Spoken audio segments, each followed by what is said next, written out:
Postal ব্যালটে নিবন্ধন করতে গিয়ে আসলে আমরা অনেক বিড়ম্বনার শিকার হচ্ছি।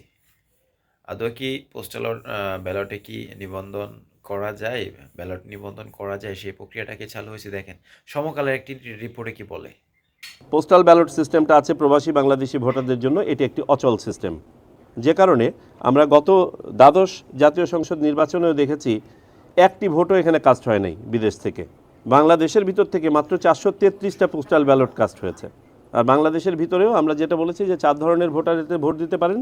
দেশের ভিতরে আপনার সরকারি কর্মকর্তা কর্মচারীরা, ভোট আয়োজন এবং অনুষ্ঠানের সাথে যারা সম্পৃক্ত থাকেন তারা, এবং আইনি হেফাজতে থাকা ব্যক্তি, তারাও পোস্টাল ব্যালটে ভোট দিতে পারেন। আসলে সরকারের প্রয়োজন এই পোস্টাল ব্যালট সম্পর্কে প্রচুর বিজ্ঞাপন দেওয়া। এটা কিভাবে সম্পন্ন করতে হবে এবং হটলাইন যদি কোনো প্রবলেম হয় সেই ক্ষেত্রে কী করণীয়।